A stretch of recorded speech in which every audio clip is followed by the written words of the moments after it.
Well, we open this broadcast with those striking comments made by former U.S. President George W. Bush. In an exclusive interview with DW News, he calls the withdrawal of U.S. and NATO troops out of Afghanistan a mistake.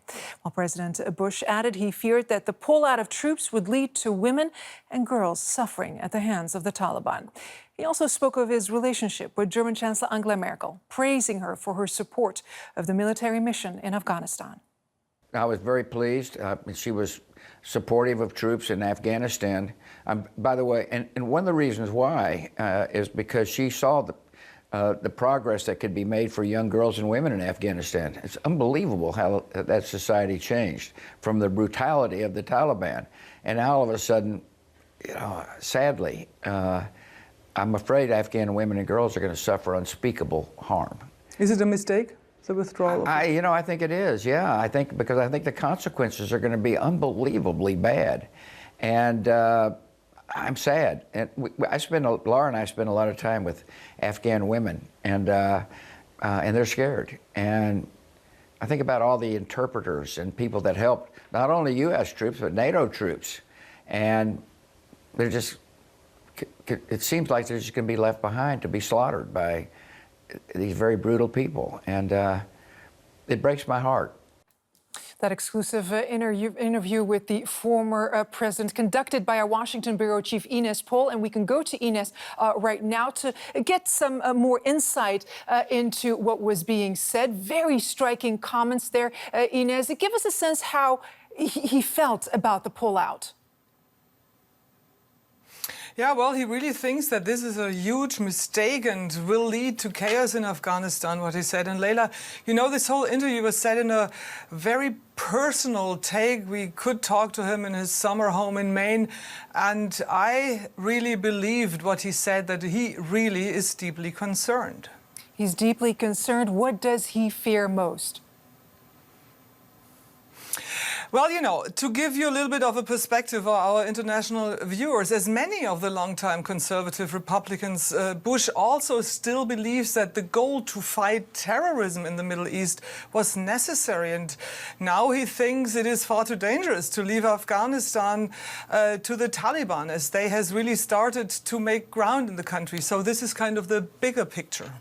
Now, of course, the current president, President Joe Biden, very different approach. He has defended the rapid withdrawal from Afghanistan. Just last week, he said that America did not go to the region to do nation building. Let's take a listen to what he said exactly, and we'll continue our conversation after that. We did not go to Afghanistan to nation build. And it's the right and the responsibility of the Afghan people alone to decide their future and how they want to run their country. So what was, Ines, President Bush's original objective when he launched the war in Afghanistan 2 decades ago? Well, he initiated this war in Afghanistan as part of his White House goal to fight the war on terrorism after 9/11, after the 9/11 attacks. Leila, we have to remember there was a real fear about global terrorism then, not only in the United States, but all around the world. But again, after 20 years, the war and its tension kind of got muddled and became extremely unpopular here in the United States and also around the world. So it's very, very difficult to justify its reason to stay in Afghanistan.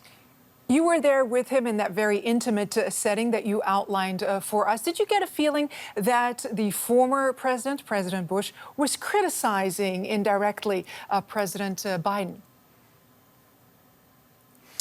Well, sure, they obviously have a very, very different approach. Biden wants to end this war because he cannot justify the reasons to stay. And also it was actually former President Trump who started the withdrawal. I think it wasn't really the intention of President Bush to criticize Biden directly, because we really mainly talked about Angela Merkel and her legacy. But yes, obviously they do have very different takes. Did you get a sense in conclusion that he regrets ever launching that war?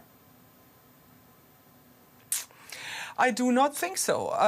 It is that speculation, but as we just saw and heard in this little clip you played, Leila, I think he really deeply believes that the war was good for mainly women and girls in Afghanistan and was a possibility to really make their lives better, and that this opportunity, that this possibility now is destroyed by the withdrawal. Washington Bureau Chief Ines Pohl reporting. Thank you very much. Ali Latifi is standing by in Kabul, and he has extensively reported from there and has been covering the NATO mission in Afghanistan for years. So good to have you with us, Ali. Former President Bush weighing in, you just heard, calling the withdrawal from Afghanistan a mistake. Is that a view that is shared with the people and the leadership in Afghanistan? I think the people of Afghanistan, they knew that, I mean, the writing was on the wall that this, that this invasion, whatever you want to call it, was going to end at some point. And ever since Trump, it was very obvious that it was going to happen fairly soon. But what frustrates the Afghan people is not necessarily, they were saying, if you're going to go, just tell us when. But more than anything, don't leave without some kind of conditions. There are no conditions on the Taliban. There are no conditions on the government. There is no real, impetus for either side to go and seriously take on the peace talks in Doha right now. There is no impetus on the Taliban for any kind of a ceasefire or reduction in violence. The fact that they just said, we're leaving with no restrictions, with no with no conditions, that's what's upset the Afghan people more than anything.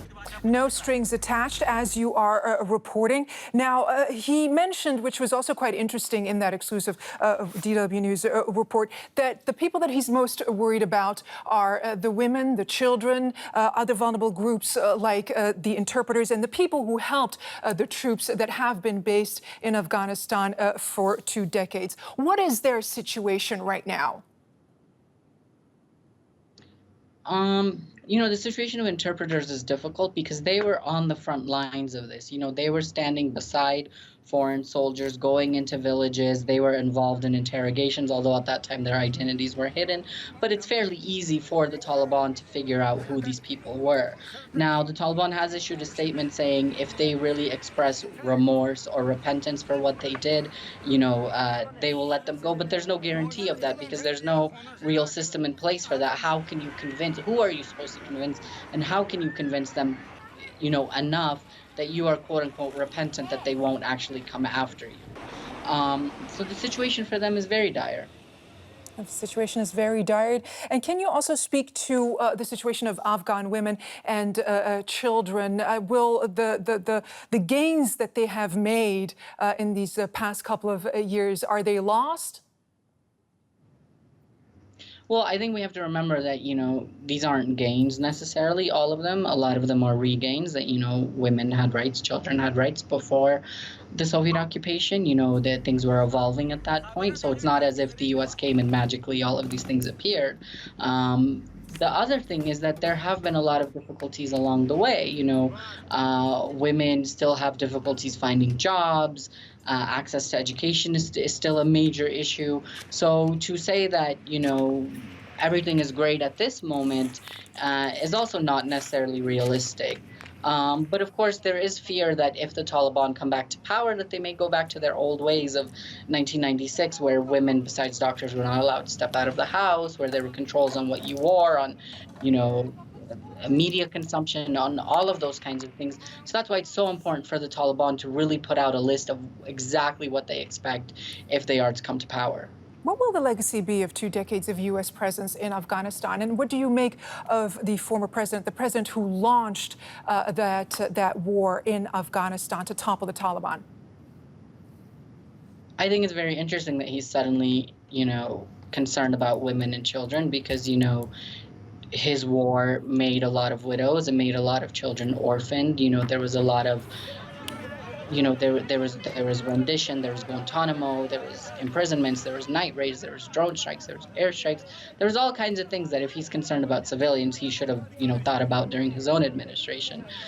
As for the legacy, I mean, the fact that we're having these questions is a legacy, right? The fact that the Taliban is still able to pose a threat to the government and to the security forces, the fact that we're still having these battles and the fact that we're still asking what might happen to women, to children, to interpreters, 20 years down the line, that is the legacy.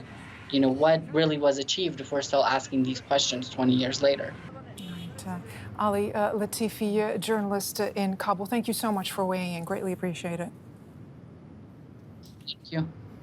And a programming note, we'll be broadcasting our exclusive interview with the former U.S. President George W. Bush in full here on DW News throughout the day. He also talks extensively about German Chancellor Angela Merkel ahead of her trip to the U.S. to meet the current president, President Joe Biden, starting on Thursday. And you can also watch it on our YouTube channel, DW Documentary.